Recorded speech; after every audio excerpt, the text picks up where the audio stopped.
Prophetic integrity is one of the most important pieces that everyone should have packed into their mantle.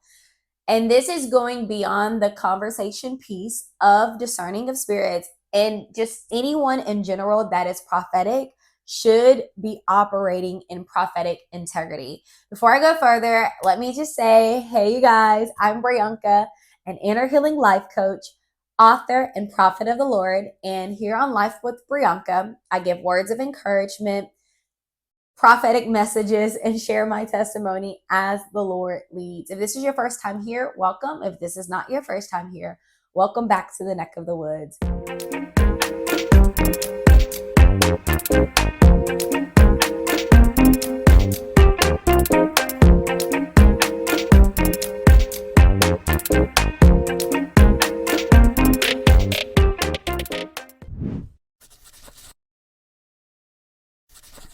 So with prophetic integrity, let's just give a launching pad, a definition of what that is in my own words. So here we have the word prophetic. For those that don't know, prophetic is simply put, being able to discern the voice of God, right? Being able to discern the voice of God. And that is not just limited to God speaking, but that's to the visions of God, the feelings of God, the knowing and how God may use our knower, all the aspects, however God chooses to speak, being a channel that God uses. Prophetic integrity, in other words, doing the right thing even if no one is watching, or you think no one is watching, because we know God always is. But when you think no one is watching, I think that this conversation needs to be had much more when we talk about those that are, I was going to say, in the office of the fivefold, but not just that. Like, this should be a conversation literally for anybody that is prophetic. It is so important for us to operate in prophetic integrity. This is the differentiating piece between us and false prophets.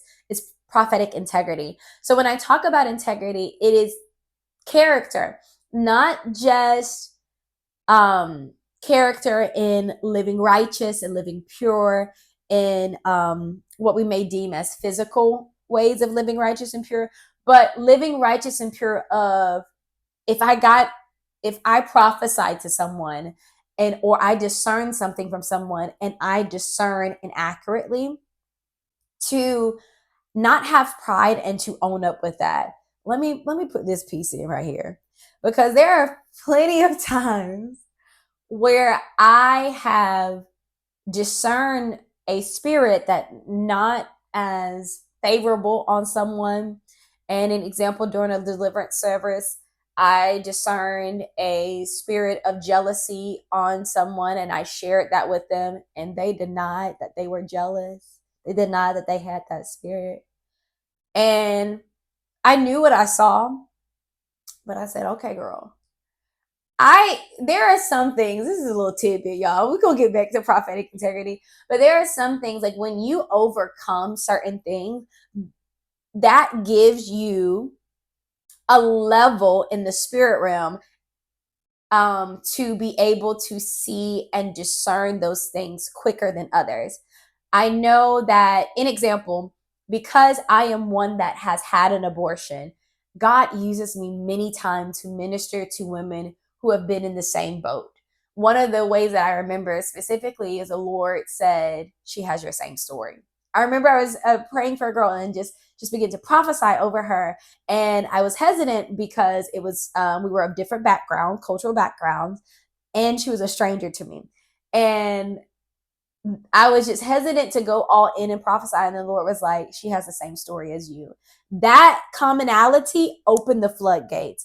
And I say that to connect to, God was able to use me. I can discern those who have that same story, and God will speak to me about those that have that same story more, because of my rank, right? Of what I experience allows me to have a greater spiritual awareness in that, right? Not necessarily rank, but just a spiritual awareness.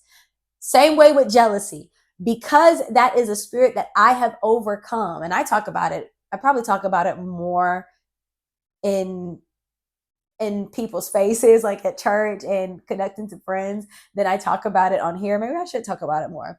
But that is a spirit that I have overcome. So because I have overcome it, I can easily recognize it in people. Okay, discerning. When God speaks to me, He speaks to me.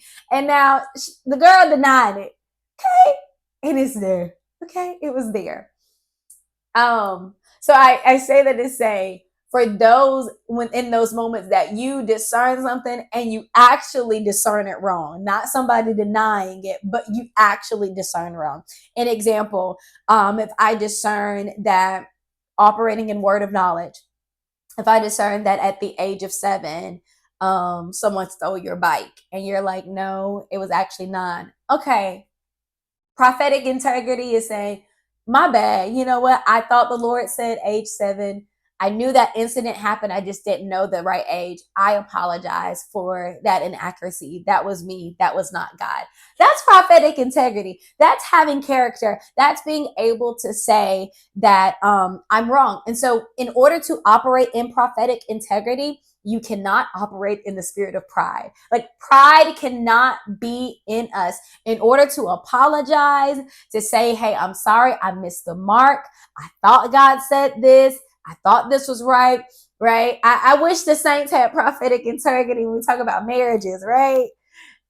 I mean, how the men of God and the women of God, we say, oh, that's mine. That's my spouse. God told me this. Prophetic integrity is coming back and being like, you know what? I thought you were my wife, but you're not. I thought I had a vision. I get it. Okay. Like, that's prophetic integrity, is being able to apologize when you get it wrong and being okay. I've heard it said this way, and I hope I get this quote right, is that geez, how did he say it? Oh, not only do we learn the voice of God when we get it right, but we also learn the voice of God when we get it wrong. So it is totally okay. Not to say that that is something that we should be full on, like that we ain't trying to be no false prophet or false pastor or teacher or evangelist or believer. We're not trying to be that, right?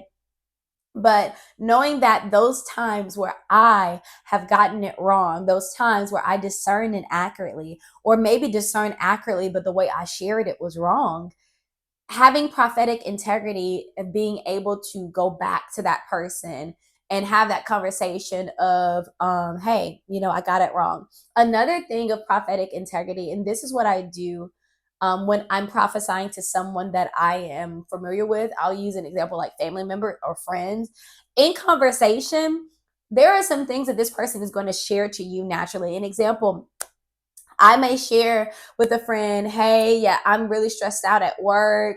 All these things are different going on. Or let me use another example. The friend may express to me that they are really stressed out at work. And we're talking like on the phone, just having conversation, girl talk. Well, when the Spirit of the Lord comes upon me and I begin to prophesy and I say, I know, I sense that you're stressed out at work, right? Well, you sense that because the person told you. What I do when I'm prophesying to those that I'm familiar with and those that are in my friend group and family is I'll say, like, I know we've talked about this.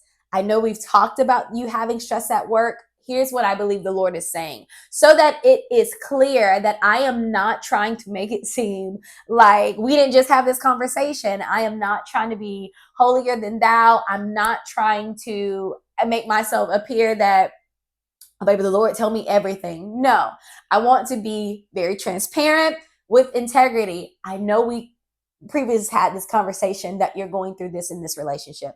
I know we previously had this conversation about how you feel about your self-esteem. This is what I feel the Lord is saying connected to that, right? That's another notion of prophetic integrity. So I'm going to go ahead and end this video because I think it's short and sweet. Operate in prophetic integrity. If there have been some cases where you got it wrong, where you told this person, the Lord is going to bless you in 3 days, and them 3 days that happened about 10 times, and that person still didn't get the blessing in detail that you said. Maybe it wasn't generic. Like if you said the Lord going to bless you, maybe them waking up the next day was a blessing. So in something more in detail, like the Lord is going to bless you with a new car in the next 3 days, and that person don't get that car, maybe find a way to contact that person with prophetic integrity and say, hey, did you get that car? no, I didn't get that car. Double check and make sure that it was nothing that it wasn't a prophetic word that required instructions. Right? It's one thing if you say you're going to get the car in the next 3 days and there's nothing that you have to do. And then there's another thing to say you're going to get the car in the next 3 days if you give to 3 different people $20. Like that's something specific that requires someone else to kind of participate in the blessing of the Lord. But if it was just you will get the car in 3 days and you ain't got to do nothing but live, and that didn't happen, prophetic integrity is calling the person up and letting them know that was flesh. I'm sorry. The Lord didn't say none of that. And I apologize. Anita Baker. I'm gonna go listen to that song. All right, you guys. Catch you guys next time.